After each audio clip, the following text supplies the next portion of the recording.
Olá, professora, aqui é a Laura Freitas e hoje eu vou apresentar sobre os linfócitos na corrente sanguínea.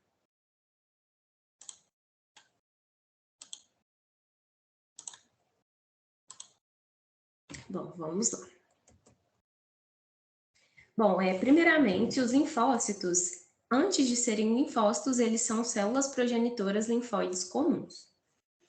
As células progenitoras linfóides comuns, ela pode dar origem a 3 tipos de células, que são a natural killers, ou células NK, linfócitos T e linfócitos B. Os linfócitos, eles fazem parte dos leucócitos, que são glóbulos brancos presentes no nosso sangue.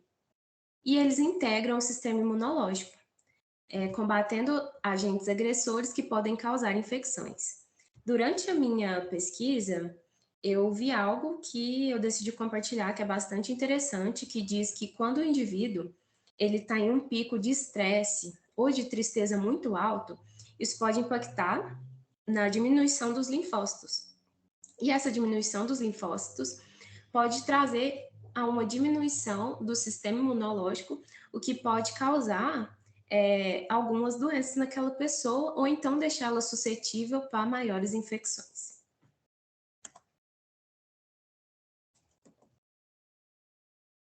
Certo. Aqui nessas duas imagens são imagens histológicas de linfócitos, onde aqui a gente pode ver que eles ocupam, que o núcleo do linfócito, ele ocupa grande parte da célula. Eles ocupam grande parte e a gente pode observar que apenas uma pequena parte de citoplasma que fica aqui. Quando eu pesquisei, eu não consegui achar a identificação, se elas eram linfócitos B, linfócitos T ou se eram células NK. Nessa terceira imagem, de uma micrografia, onde a gente consegue ver o núcleo do linfócito de modo melhor. Aqui a gente pode perceber a presença de heterocromatina nesses espaços mais escuros e também podemos ver pouco citoplasma aqui. Desenvolvimento. Bom, o desenvolvimento dos linfócitos, eles se dão a partir das células progenitoras do mesoderma e da linha primitiva posterior. Eu decidi colocar essa imagem que fica de uma forma mais didática para a gente estar conseguindo analisar. Essa imagem aqui, ela apresenta para a gente os primórdios da gastrulação, onde ainda a gente consegue ver as camadas epiblásticas e hipoblásticas que estão aqui. Trazendo em foco essa parte aqui, nós conseguimos ver a linha primitiva e o nó primitivo. Já pulando para as imagens C e D, aqui a gente vê o primeiro e segundo estágio da gastrulação. Aqui no segundo estágio da gastrulação, na letra D, a gente consegue ver as células progenitoras do mesoderma, que são essas daqui. Essas células do mesoderma, elas se diferenciam pelo fator nodal induzido. Certo? A partir daí, essas células progenitoras do mesoderma e a linha primitiva posterior, elas possuem o gene, que é o FGF2, que é o fator de crescimento do fibroblasto 2, que promove a expressão de um receptor. Esse receptor é o VEGF, que é um fator de crescimento endotelial vascular. Esse fator de crescimento endotelial vascular, ele age nas camadas extraembrionárias que fazem com que elas migrem da linha primitiva posterior e participe da formação das ilhotas sanguíneas e também de vasos sanguíneos. Com essa diferenciação, nós temos as formações dos hemangioblastos. Os hemangioblastos, eles são células multipotentes que dão origem às células hematopoéticas e também às células endoteliais. Só que nesse trabalho, o foco são as células hematopoéticas, porque a partir delas a gente consegue achar a origem dos linfócitos. Os hemangioblastos, em diferenciação, eles migram para o saco vitelino extraembrionário para formar as ilhas de sangue, ou seja, que são as ilhotas sanguíneas. Bom, nessa imagem aqui, a gente consegue ver que elas migram, né, para o local extraembrionário, e com essa migração do saco vitelino, elas dão origem às células hematopoéticas progenitoras e logo depois elas se agregam, formando as ilhotas sanguíneas. Certo. E após isso, né, nós temos a diferenciação do hemangioblasto. A diferenciação do hemangioblasto começa com o gene BMP4. Esse gene ele é responsável pela especificação das células hematopoéticas. Logo depois, pelo NOT1, que a gente também pode chamar de fator notocordal 1, que leva à diferenciação das células tronco-hematopoéticas quando elas apresentam o alto nível. Mas, caso esse fator ele apresente um baixo nível, as células elas vão permanecerem como células endoteliais ou células mesenquimais.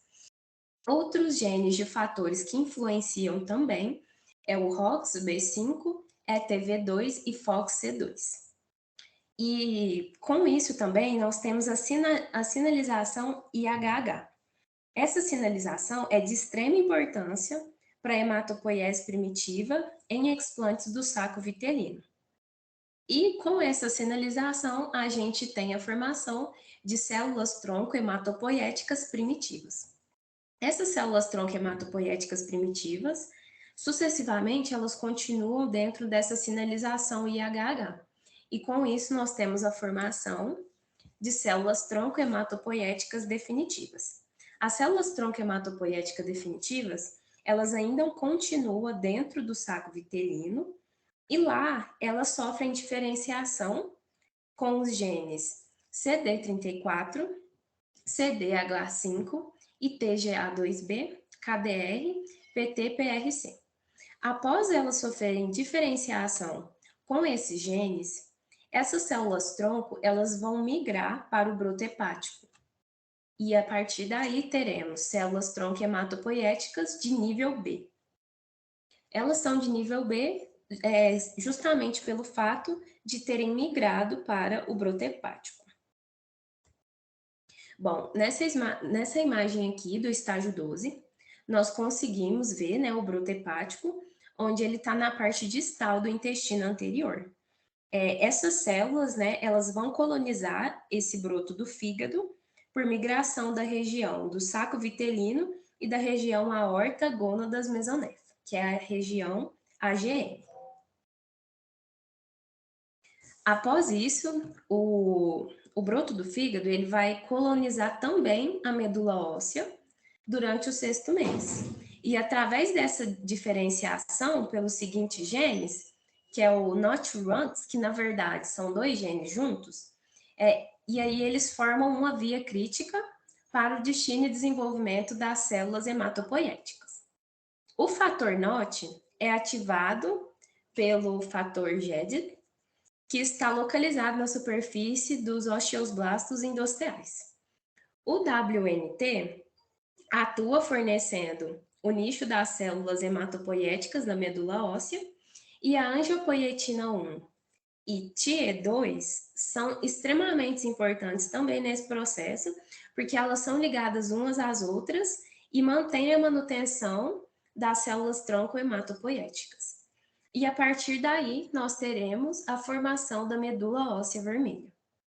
Essa medula óssea vermelha, ela também sofrerá diferenciação pelo gene CD34, que media a ligação das células tronco entre si, pelo gene THY1, PROM1, SPN, que também pode ser chamado de CD43. E a partir disso, nós temos a formação das células progenitoras linfóides comuns, que são as células que vão dar origem aos 3 tipos de linfócitos que a gente apresenta na nossa corrente sanguínea. Bom, as células progenitoras linfóides comuns, elas podem dar origem aos linfócitos B, às células NK e também aos linfócitos T. Tudo vai depender do gene que vai entrar em contato com essa célula progenitora linfóide comum. Por exemplo, quando os genes IL7 e FLT T3 entram em contato com as células progenitoras linfóides comum, vão dar origem às células progenitoras de células B. A partir daí, elas vão sofrer diferenciação com diferentes genes, até chegar em células B maduras, que depois logo se tornarão linfócitos B. Do mesmo jeito é nas células NK. A única diferença é que a única diferenciação que ela irá sofrer é essa daqui. Após essa diferenciação, as células NK já estarão prontas. Já os linfócitos T, que são o estimócito duplo negativo, eles também vão sofrer diferenciação a partir de genes específicos. Entretanto, os linfócitos T, eles são diferentes, porque eles vão ter o amadurecimento lá no timo, enquanto as células NK e os linfócitos B vão permanecer na corrente sanguínea. Já o linfócito T, eles vão ter o amadurecimento deles no timo e logo depois eles voltam para a corrente sanguínea. Bom, aqui é uma linha do tempo que eu decidi trazer, que indica o tempo em dias e representa o início da hematopoiese em cada local. Primeiro, o broto do fígado, ele é povoado por células do saco vitelino e do espaço AGM, que é a aorta, gônadas, mesonéfros. E após isso, as células tronco, elas migram e colonizam a medula óssea, o baço e o timo. Lembrando que o enfoque do meu trabalho foi sobre essa colonização da medula óssea que vai dar origem aos linfócitos. Bom, aqui estão minhas referências e muito obrigado pela atenção. Foi isso.